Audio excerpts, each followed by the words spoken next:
अस्सलाम वालेकुम। 3-4 बहुत ही अहम खबरें हैं और बहुत सारी खबरों का रास्ता जो है वो अदालती मामलात से होकर गुजरता है।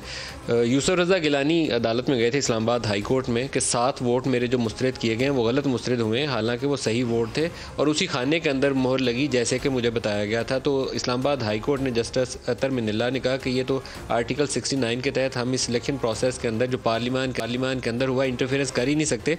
और अगर आप समझते हैं कि आपकी अक्सरियत है वो 7 वोट आपके थे जो गलत मुस्तरद हुए हैं, तो आपके पास एक आइनी रास्ता खुला और आइनी रास्ता सीधा सीधा नो कॉन्फिडेंस का, अगर 7 वोट इनके साथ हैं तो 42 और 7 49 करें तो आप इलेक्शन जीत सकते हैं। तो बुनियादी तौर पर वहाँ से इनकी हो गई है छुट्टी। सुप्रीम कोर्ट का रास्ता भी इनके पास ऑप्शन है, वो अभी तक पार्टी की जानिब से मौक़िफ़, पीडीएम की जानिब से मौक़िफ़ नहीं आया, सामने आएगा तो पता चल जाएगा।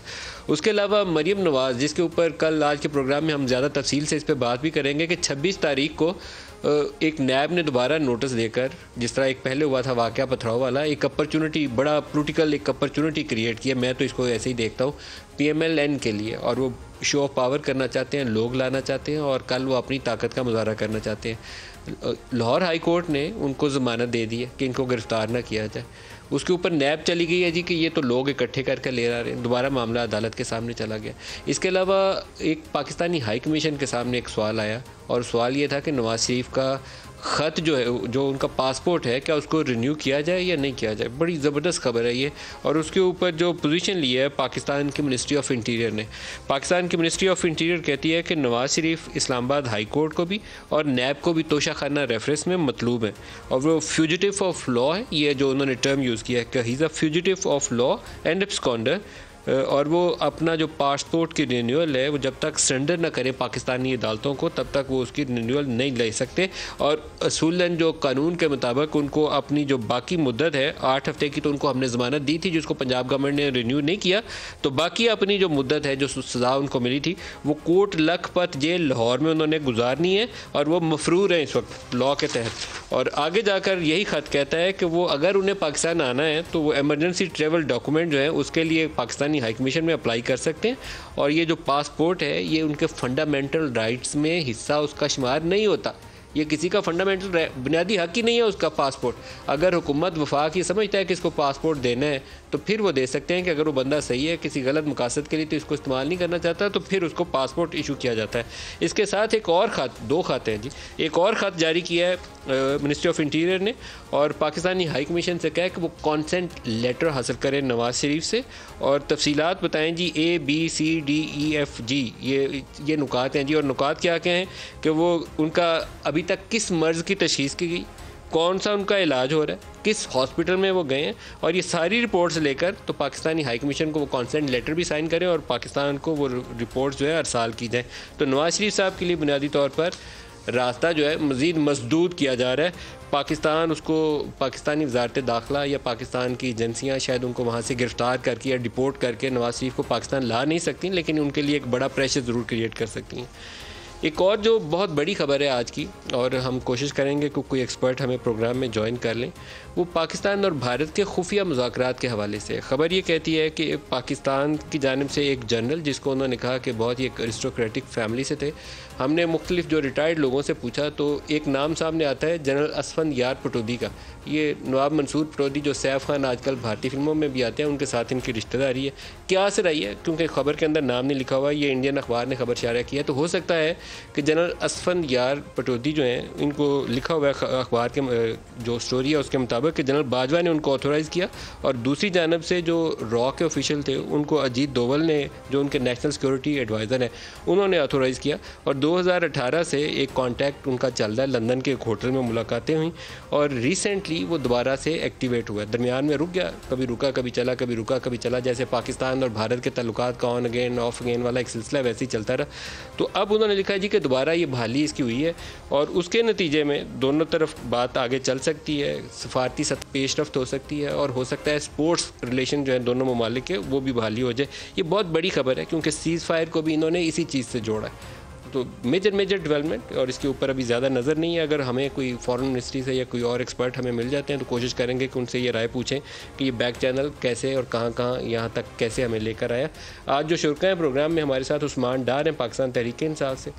और शरजील मेमन साहब हैं पाकिस्तान पीपल्स पार्टी से। दोनों को खुश आमदीद कहता हूँ जी प्रोग्राम में। मरियम नवाज़ ने कल के उस बड़े जो उनका शो ऑफ पावर है उसके हवाले से आज एक चैलेंज थ्रो किया है कि जितना बर्दाश्त करना था कर लिया, अब आपकी बारी है। सुनिए ज़रा क्या कह रही हैं।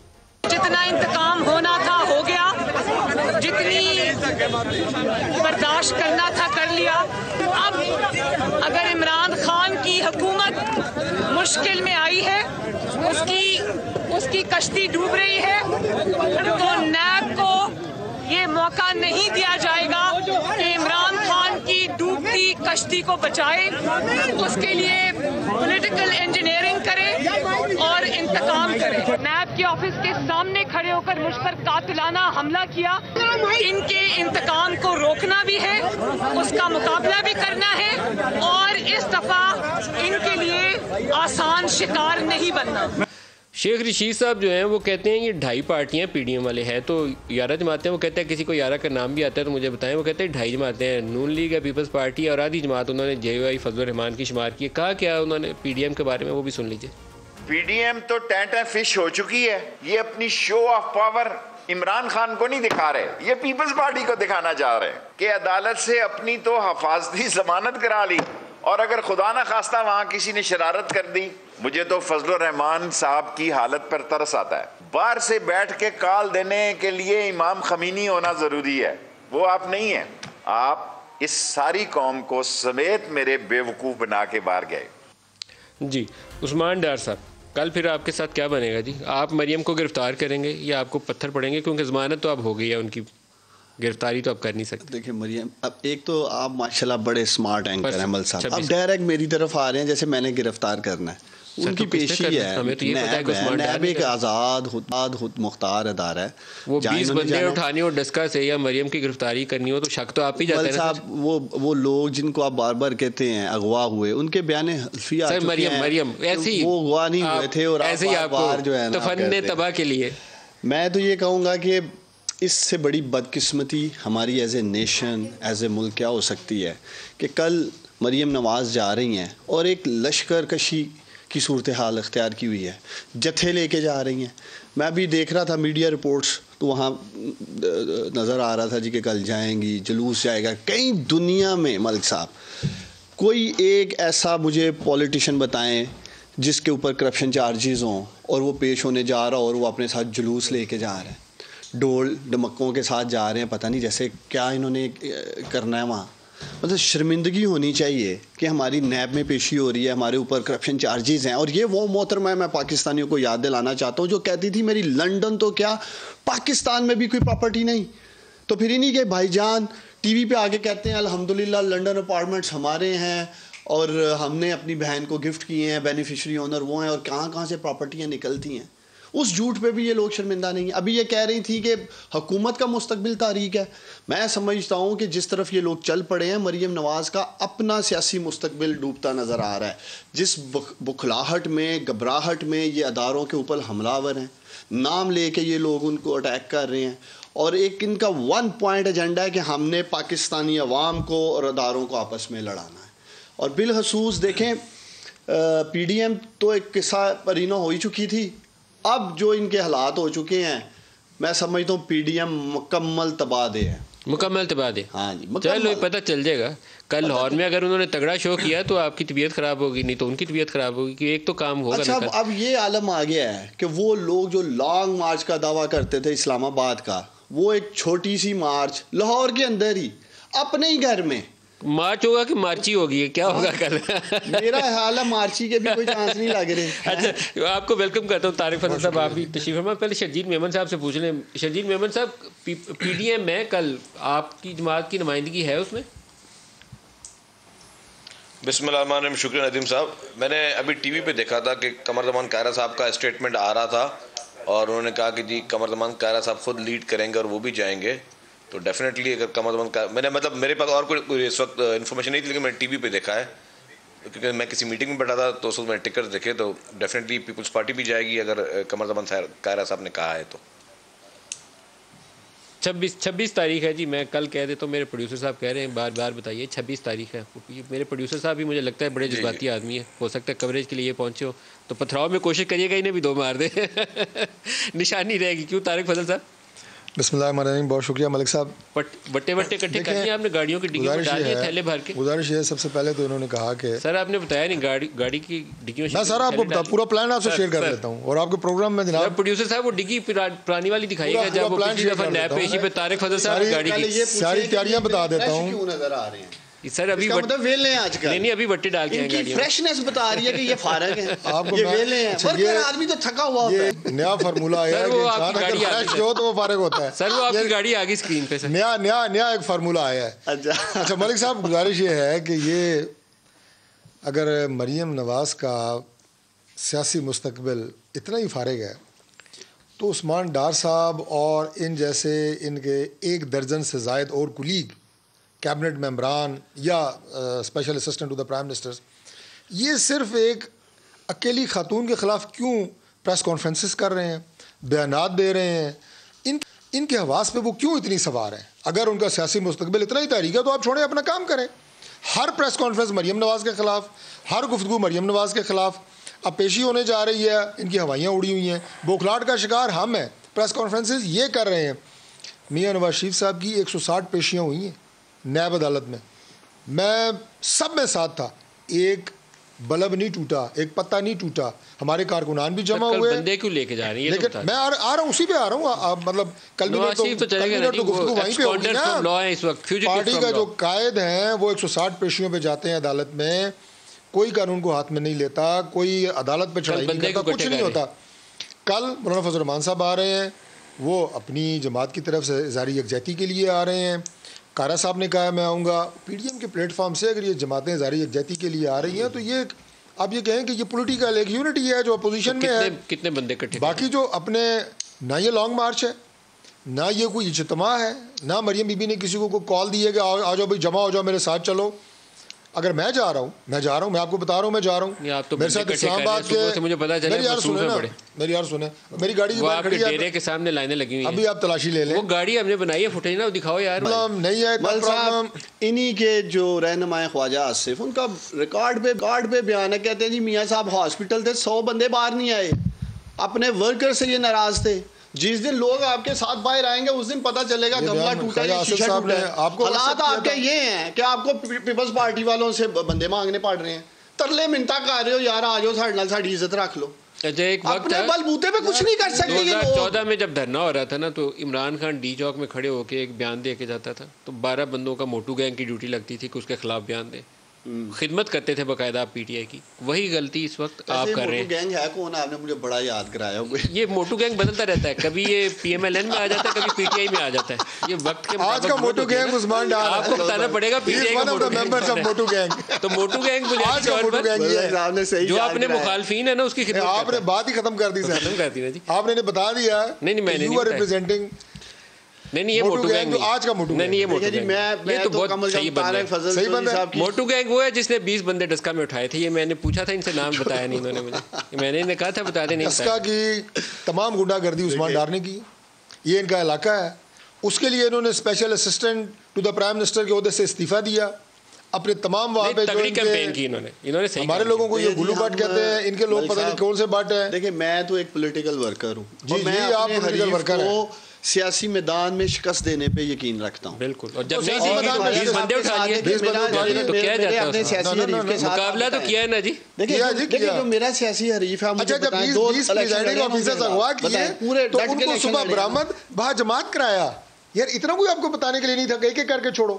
असल चलें अभी सर अभी इतना हमसे पूछ लेते हैं, गैर इंसानी लोग भी तो नहीं था ना करना। देखें 10 के इलेक्शन करके छोड़ देना। देखिए 10 के इलेक्शन का कल मैं पूरी उम्मीद हूँ इंशाल्लाह सुप्रीम कोर्ट ऑफ पाकिस्तान से फैसला आ जाएगा और आप देखेंगे कि इलेक्शन कमीशन, अब जो मैं देख रहा हूँ अभी तक, मैं हेयरिंग्स में जा रहा हूँ, पूरा इलेक्शन मुझे होता नजर नहीं आ रहा। चंद पोलिंग स्टेशन की तरफ ये तो सुप्रीम कोर्ट की मर्जी है कि आपने कुछ कहा तो कंटेम्प्ट नहीं हो सकती है। मैं तो अपना एक बता रहा हूँ, मशवरा दे रहे हैं, मुझे जो नजर आ रहा है मशवरा देना कंटेम्प्ट नहीं आता है। मैं अभी तक जो देख रहा था, ना ही इलेक्शन कमीशन और ना ही सर ये आपको फंसा देंगे, बच करिएगा, मशवरा ना दीजिएगा। मेरे हाल में तो कन्विंस नहीं कर मशवरा नहीं, अपनी तरफ से ये हिदायत देने की कोशिश कर रहे हैं। शजीद मेमन साहब, यूसुफ रजा गिलानी का केस जो है वो आज अदालत ने कहा कि ये पार्लियामेंट के अंदर खुद जाके आप फैसला कर लें। और बड़ी मुनासिब उन्होंने बात की। आप सब लोग जब कहते हैं कि एस्टेब्लिशमेंट की इंटरफेरेंस है, बाबा रहमत की इंटरफेरेंस है, तो ये आपकी डोमेन थी, खुद से फैसला कर लेते।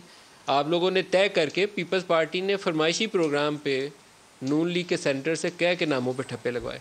कौन यूसुफ पे ठप्पा लगाए, कौन रज़ा पे ठप्पा लगाए, कौन गिलानी पे ठप्पा लगाए, कौन अली पे ठप्पा लगाए। आपने बाकायदा असाइन किए नामों के साथ, तो फिर आपको पता ही नहीं था तो वोट मुस्तरद हो गए। अब आप अदालत में चले गए।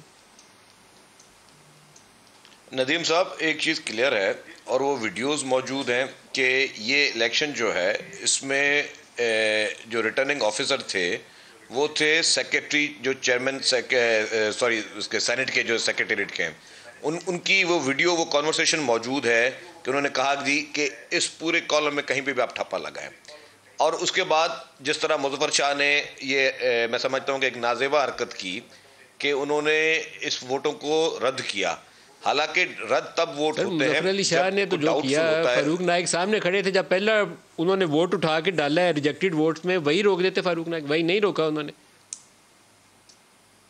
देखिए जी, वो सब काउंटिंग चल रही थी जब खुलते हैं सारे फारूक नाइक और शहरी रहमान वहाँ मौजूद थी जब ये असद जुनीजो को और वो राना साहब, ये जो फैसलाबाद वाले उनको, और ये कामरान माइकल को, सारों को आप लोगों ने कहा कि नामों के ऊपर ठप्पा लगाना है क्योंकि आप लोगों को शक था ये बंदे टूट ना जाए। नहीं तो फिर तो आपको तो पता था कि ठीक है ठीक है, तो आपने उनको जाने को दिया। मुझे देखिए जी, मुझे इस चीज़ का इल्म नहीं है और ये तो खैर आपके मुंह से सुन रहा हूँ, लेकिन मैं एक बात बता रहा हूँ कि जो बैलेट पेपर्स खुले हैं, मुज़फ़्फ़र शाह ने कहा कि जी ये यूसुफ रज़ा गिलानी के मैं 7 वोट रिजेक्ट कर रहा हूँ, ये उनके वर्डिंग थी। और दूसरी बात ये कि इस वक्त मुज़फ़्फ़र शाह जो थे वो सेनेट के चेयरमैन नहीं थे, वो एक प्रिजाइडिंग ऑफिसर का काम कर रहे थे। प्रिजाइडिंग ऑफिसर की कोई भी चीज़ चैलेंज हो सकती है। हाँ, अगर कोई चीज़ असेंबली के अंदर या सेनेट के अंदर हो रही है उसको इस तरह का होता है चैलेंज ना हो, लेकिन उस वक्त वो सेनेट का सेशन नहीं था, वो इलेक्शन थी और मुज़फ़्फ़र शाह ने बाइस्ड होकर फैसला किया जिसको हमने हाई कोर्ट में चैलेंज किया। मैंने उसकी पूरी जजमेंट नहीं पढ़ी है, जब डिटेल में जजमेंट आएगी तो फिर उसको डेफिनेटली उसमें पार्टी भी करेगी या उसको सुप्रीम कोर्ट में भी लेकर जाएगी। लेकिन इस तरह के प्रेसिडेंट मौजूद हैं, वसीम सज्जाद का भी प्रेसिडेंट मौजूद है इस तरीके के उसमें, जिसमें सुप्रीम कोर्ट की 2 जजमेंट्स ऑलरेडी सुप्रीम कोर्ट आपको जाना पड़ेगा। लेकिन आपकी जानिब से बड़ी कमज़ोर सियासत हुई है। आप लोगों को अगर ये क्लियर था कि नामों के ऊपर ठप्पे लग सकते हैं तो फिर आपको वहीं पे कॉन्टेस्ट करना चाहिए था। अदालत का इंतजार तो बाद में आती है ना, जब चेयरमैन ने हलफ शलफ उठा लिया फिर तो कहानी लंबी हो गई जी। उसके बाद एक ब्रेक लेंगे हमारे साथ।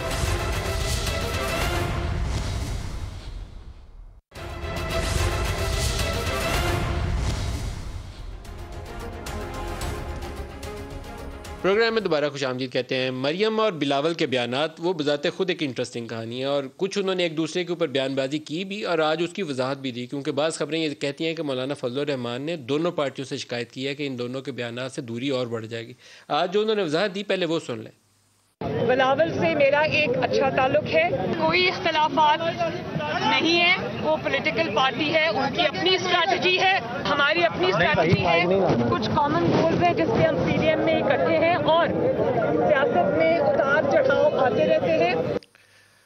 कल हमने एक पैकेज दिखाया था और वो मैं चाहूँगा आपको दोबारा दिखाएं, क्योंकि जितनी इन्होंने आपस में गर्मजोशी का मुजाहरा किया था वो हालिया दिनों में पीडीएम के इजलास के बाद सारी ख़त्म हो गई और मरियम ने उन्हें सिलेक्टेड पुकारना शुरू कर दिया कि एक नया सिलेक्टेड तैयार हो रहा है, और बिलावल ने ये कहना शुरू कर दिया कि इस्टेब्लिशमेंट की तो पार्टी सदा से यही है। वो जो बहन भाई वाला प्यार था इनका वो पता नहीं कैसे ख़त्म हो गया, लेकिन उनके बयानात हमने इकट्ठे किए हुए, दिखाइएगा जी। बिलावल बिलावल बिलावल और बिलावल मेरा भाई बिलावल भुट्टो जरदारी, बिलावल मुझे अपनी बड़ी बहन की तरह रिस्पेक्ट देता है। हम सब एक हैं, हम एक दूसरे की तज़हीक नहीं करेंगे। क्यों बिलावल? बहन भाई का ऐसा रिश्ता बन गया था जो आज मैं और बिलावल निभा रहे हैं। हम सब एक हैं। और बिलावल, आओ मिलके आज ये वादा करें कि हम इंतखाबी मैदान में लड़ेंगे लेकिन आपस में नहीं लड़ेंगे इंशाअल्लाह ताला। इज्जत करेंगे एक दूसरे की।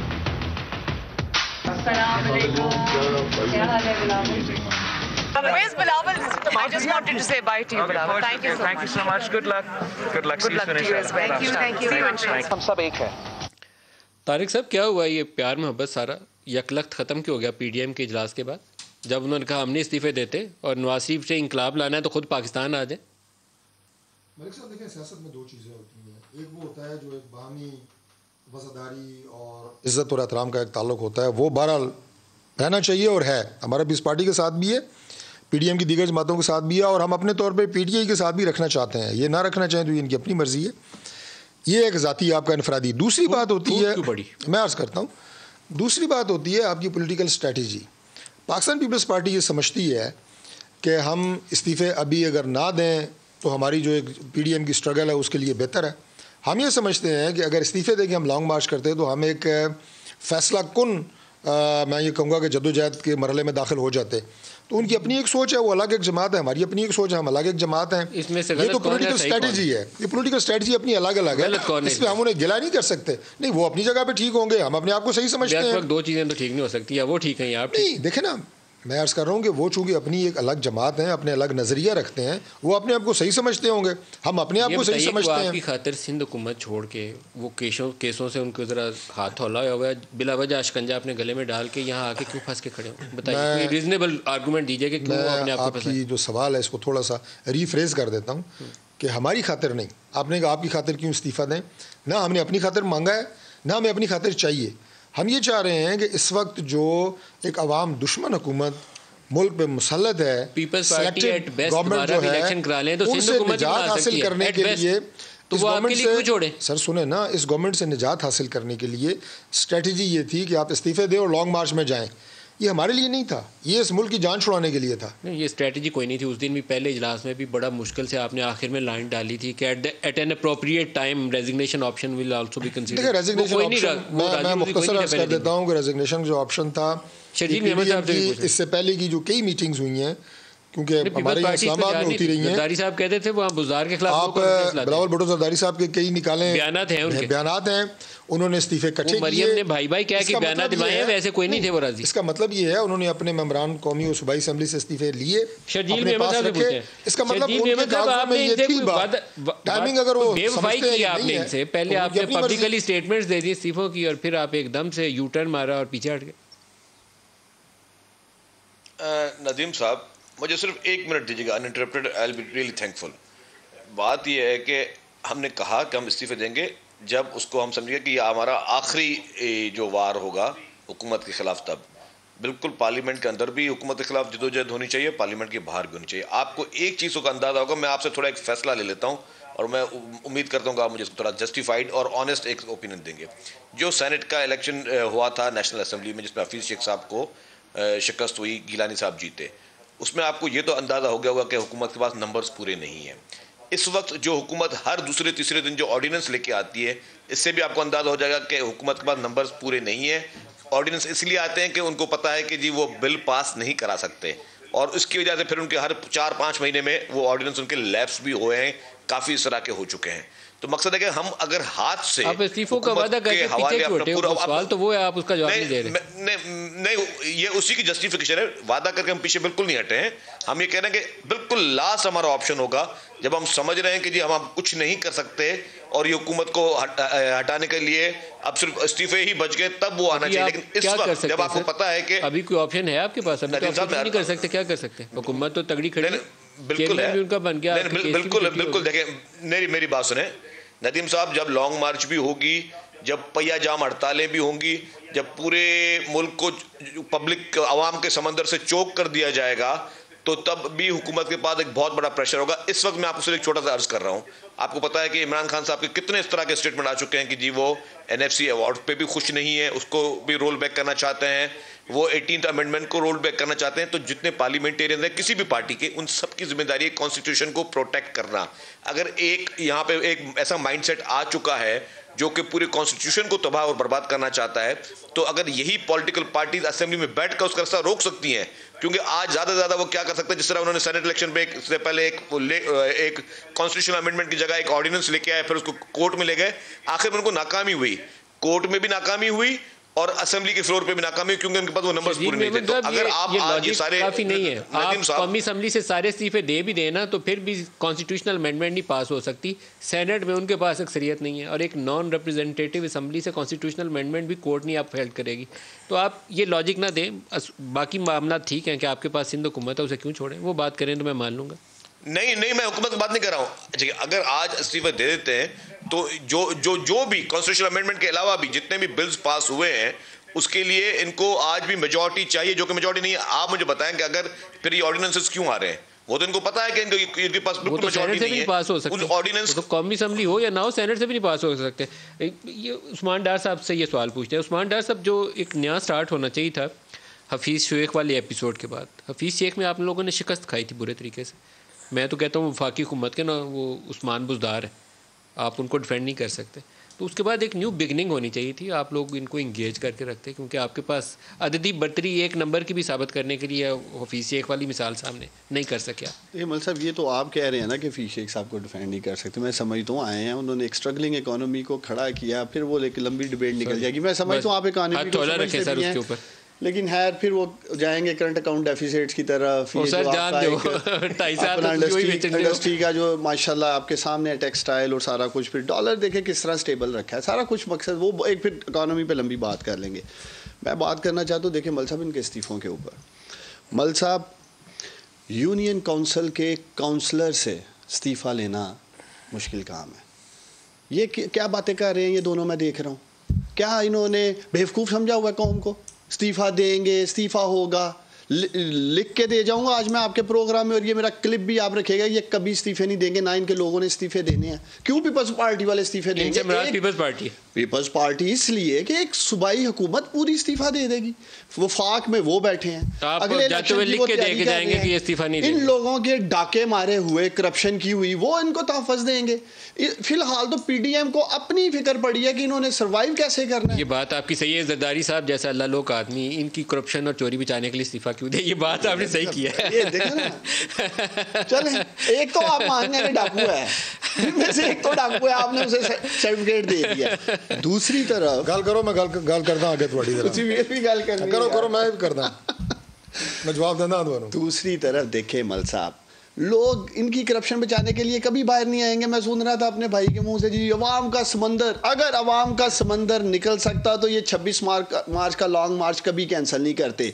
ये लाहौर के अंदर एक छोटी सी मार्च ही करने की कोशिश नहीं करते जो आप बात कर रहे थे। अगर इन्हें पता हो कि लोग बाहर आएंगे, इनको समझ आ गई है, ये 10 दफ़ा भी लॉन्ग मार्च कर लें, ये 10 दफ़ा भी इस्तीफों की धमकियां दे दे, इमरान खान की हुकूमत नहीं ये लोग गिरा सकते। ये नहीं गिरा सकते, ये कमजोर लोग हैं। आप अपनी मिस्टेक के बोझ थले आ जाते हैं, ये नहीं गिरा सकते आप। हम इंशाल्लाह ताला अगले 2.5 साल पूरा गवर्नेंस पे ध्यान देंगे। मल साहब ये साल इंशाल्लाह ताला आपका सर वो कब से शुरू होगा? डे 1 बताएं, जब आप गवर्नेंस में तो रोजगार देने का साल है, खुशहाली का साल है, काम पे तवज्जो दें। डेट बता दें जब से आपने गवर्नेंस ठीक करनी है, ताकि हम वो लिख लें। देखिए हम अपनी गवर्नेंस का, अपने प्रोजेक्ट्स का स्कोर कार्ड लेके परफॉर्मेंस का 2023 के इलेक्शन में जाएंगे। प्राइम मिनिस्टर ने भी यही बात की थी कि 5 साल के बाद कोई भी हुकूमत हो, वो अवाम में अपना परफॉर्मेंस स्कोर कार्ड 5 साल बाद के अपने 8-10 वजीर उठा के बाहर फेंक देना चाहिए, उनकी हुकूमत ठीक हो जाएगी। साहब ये भी ज्यादती नहीं कि ये लोग 30-30, 40-40 साल से इक्तदार में है और प्राइम मिनिस्टर इमरान खान 2.5 साल से है। ये भी ज्यादती नहीं कि इन लोगों की 40 साल कारकर्दगी के ऊपर आप 2.5 साल के ऊपर आ जाते। और इन लोगों का गंद, इन लोगों की मिसमैनेजमेंट, इन लोगों की इदारों की तबाही, वो हम लोग पिछले 2.5 साल से एक स्ट्रगलिंग इकोनॉमी 30 साल से मुआवजा होना चाहिए। ये बात तारिक फजल साहब ठीक है।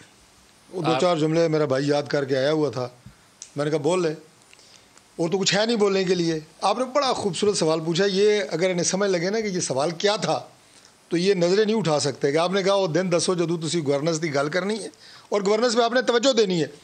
गवर्नेंस बेहतर करना तो दूर की बात है ना, वो दिन बता दें जिस दिन ये गवर्नेंस के मतलब समझ जाएंगे, उसके स्पेलिंग समझेंगे और उसमें काम शुरू करेंगे, वो दिन बता दें। ठीक करना तो मलिक साहब इनके बस में ही नहीं है। ठीक वो करते हैं जो हुकूमतें अवामी ज़ोर पे, अवामी मैंडेट से इक़्तिदार में आती हैं। अगर तो ये अवामी वोट से आए होते तो इन्हें कुछ गरज होती कि हमने कुछ गवर्नेंस करनी है, लोगों को कुछ जवाब देना है। मलिक साहब मैं इस बात को बिल्कुल मानता हूँ कि 30 साल एक तरफ, 30 साल भी नहीं थे मियां नवाज शरीफ के 3 अदवार का हिसाब लगाएं, आपको 10 या 12 साल भी नहीं बनते। एक्चुअली तो 40 साल है, वो जिलानी खान से शुरू करना पड़ेगा ना। आप जरा लगा लेना मियां नवाज शरीफ के प्राइम मिनिस्टरशिप के 3 दौर। अभी जो आपके थे है ना प्रोड्यूसर, उनको कहें जरा के बता दें कितने हैं टोटल। 30 है कि 35, अभी पता लग जाएगा ना कि 3 साल मियां नवाज शरीफ प्राइम मिनिस्टर रहे हैं, 3 दफ़ा, टोटल मिला के कितने साल बनते हैं। उसको भी छोड़ दें, उसको भी छोड़ दें। 81 से आप लोग ही हैं सर। लेकिन मलिक साहब मैं अर्ज करता हूँ जी 40 साल लगा लें, 40 साल में कौम का वो हाल नहीं हुआ जो पिछले 2.5 साल में हो गया। ये तो पाकिस्तान की अवाम मानते हैं। क्या हुआ है? क्या नहीं हुआ?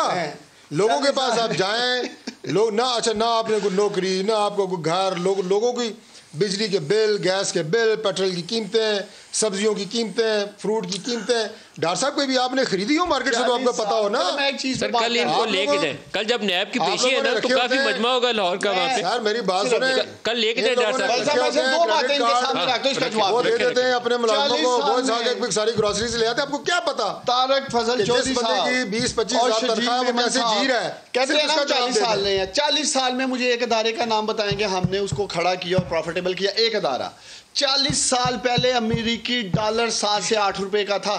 इन लोगों की हुकूमत जब हमारे हैंडओवर इन्होंने 2018 में की 127 रुपए का था। 8 रुपए का यूएस डॉलर 40 साल में 127 रुपए पे ये लोग लेके आए हैं। इमरान खान नहीं लेके आए। आज कितने का जवाब देना कौन? मैं बताता हूँ। इमरान खान की बात आप बताएं। 104 पे आपको मिला, आज 165 पे आप आ गए। शुरू करने लगा हूं, बिस्मिल्लाह करें चोई साहब। 165 पे आप आ गए। दारे लिखवाना शुरू करें ना, मैं दिखना शुरू कर बोलने पहले दारे का नाम आईजीआई बिल्कुल बाकायदा मान लूं, लिख लूं आईजीआई, लिखे हैं and sponsored by Osama bin Laden. मुझे ये बताएं, आप लिखेंगे और सच बोलना है। अल्लाह को हाजिर नाज़र जान के कि सच बोलूंगा, कुछ नहीं बोलूंगा। आईजीआई किसने बनवाई थी आप नाम बोलेंगे। चलें जी, बोलें जी किसने बनवाई थी। मैं बता देता हूँ, एक वाकये की शक्ल में बता देता हूँ। भाग्य उस्मान किसने बनवाई थी इनकी हालत मैं बता देता हूँ। आपने कहा ना, मैंने कहा हुकूमत जो अपने जोरे बाजू पे आती है, अवाम की ताकत पे आती है। छोटा सा एक वाकया सुन लें। शेर एक दफ़ा जंगल में जा रहा था, उसे एक बकरी ने रोका और उसने कहा आप आगे नहीं जा सकते। शेर बकरी की बात सुन के वापस चला गया। जब बाकी शेरों में गया तो उन्होंने कहा कि आप बकरी की बात सुन के वापस आ गए हैं, आपने हमारी नाक कटवा दी।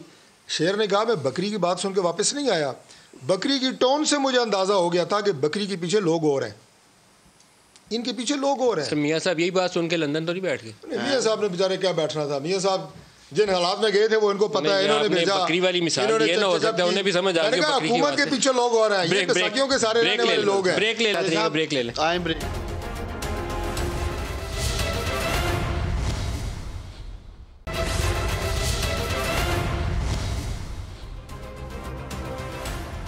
प्रोग्राम में दोबारा खुशामदीद कहते हैं। उस्मान डार साहब, संजीदा मामला है, सियासत आगे चलानी है या इनसे आपने मैच खेलने है, ये बता दें। देखिए सियासत भी आगे चलानी है, लेकिन इनसे मैच इसलिए डालना ज़रूरी है जो इन्होंने किया इस मुल्क का हाल, वो भी कौम के सामने मलसब रखना बहुत ज़रूरी है। ये देखिए, ये सादा साफ पेपर पाकिस्तानियों मैं तारक फजल चौधरी को दे रहा हूँ और मुझे उम्मीद है अगले 10 मिनट में ये एक महकमा इसके ऊपर ज़रूर लिखेंगे जो मैं पब्लिक को दिखाऊंगा कि ये 40 साल कारकर्दगी है इनकी, जो 40 साल और हमें 2.5 साल का ताना देते हैं। 40 साल पहले पाकिस्तान वो मुल्क था जो दुनिया को कर्ज देता था। जब इनकी हुकूमत की 30,000 का कर्ज छोड़ के गए ये लोग, ये है इनकी परफॉर्मेंस। बोल भी नहीं रहे गए, बोल रहा हूँ तो ये क्या हुनर होते हैं। मियां नवाज शरीफ ने दिया क्या इस मुल्क को सिवाय कर्जों के?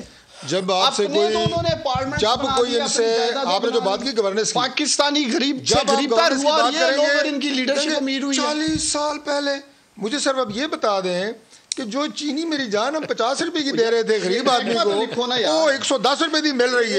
यार मैं कहता हूँ चीनी का महकमा लिखो, आटे वाला महकमा लिखो, 40 साल का बिजली वाला महकमा लिखो, गैस वाला महकमा लिखो, अभी तक ये पेपर डॉलर वाला महकमा लिखो, सामने दसे ने। मैं इंशाल्लाह 2023 में जाएंगे ना, बिजली पैदा करने का महकमा लिखो, पेपर दीजिएगा सारा फिल मैंने 10 आपको अभी भी फिल कर सकता हूँ, लेकिन मैं चाहता हूँ ये लोग उनको बताएं कि हमने किया क्या 40 साल इस मुल्क के साथ। मैं 2.5 साल भी लिख सकता हूँ, सुनो मैं चाहता हूँ ये पेपर ये फिल करें। इस पेपर के जो दूसरी तरफ लिखा हुआ है वो अगर दिखाएंगे तो पता चल जाएगा। वो जो लिखा है ना असल वही है जो आईजीआई की बात कर रहे हैं। आप लोग कौम से मजाक भी करते हैं, बड़ा वैसे इनकी जुर्रत है मलिक साहब, इन्होंने भी बड़ा जुल्म किया था कसम से कौम के साथ इतने संगीन मजाक करने के बाद भी ये लोग इनको ला के किया गया ना, ये इन्हीं का वतीरा है। शजील मेमन साहब पब्लिक में जाते हैं तो ये नहीं की हिम्मत है। वैसे ये टकराव ही चलेगा आगे या पाकिस्तान में निज़ाम हुकूमत भी आगे चलेगा? Sorry can you repeat? Shajeel Memon साहब, ये टकराव वाली सियासत ही बरकरार रहेगी या मुल्क का निज़ाम भी आगे चलेगा? देखें नदीम साहब, मैं ऑनेस्टली बताऊं कि ये टकराव जो है ये वाकई पाकिस्तान के लिए सबसे बड़ा सब चैलेंज है और इस टकराव को ख़त्म होना चाहिए, इस टेंशन को भी ख़त्म होना चाहिए। लेकिन उस टेंशन को ख़त्म करने का जो शुरुआत है वो हुकूमत को करनी चाहिए जो कि इस वक्त साहिब इक़्तिदार बैठे हुए हैं। अनफॉर्चुनेटली साहिब इक़्तिदार जो पार्टी बैठी हुई है उसने सिर्फ़ और सिर्फ उसकी नाअहली और उनकी गलत पॉलिसीज़ की वजह से मुल्क को दिन ब दिन चैलेंजेस जो है वो बढ़ रहे हैं। ना ही हमारे इंटरनल सिचुएशन अच्छी हो रही है, ना ही एक्सटर्नल सिचुएशन अच्छी हो रही है। मेरे काबिल दोस्त जो है पीटीआई के, बड़ा एहतराम है उनके लिए, लेकिन जो बात कर रहे थे कि जी 30 साल की बात और 40 साल की बात, 30-40 साल में जितने भी लोग वजीर रहे हैं आधी तो इनके कैबिनेट में बैठे हुए हैं। अगर वो इतनी ही बुरी हुकूमतें थीं तो उनके लोगों को, उनके जो इंपॉर्टेंट मिनिस्ट्रीज में जो लोग बैठे हुए थे, जो मुआशी पॉलिसी चला रहे थे, उनको अपने साथ काबीना में क्यों बिठा के बैठे? 7.5 साल से केपीके में, नहीं सुन ले मेरे भाई, 7.5 साल पे केपीके में इनकी गवर्नमेंट बच्चे छोड़नी है सर, बाकी सारे ड्राई क्लीन हो गए। हाँ तो मुझे पता है वो ड्राई क्लीन पॉलिसी इनकी चल रही है, लेकिन 7.5 साल जो है उसमें केपीके में इनकी गवर्नमेंट है, 7.5 साल में केपीके का इन्होंने हशर क्या कर दिया है, उसकी कोई बात नहीं कर रहे।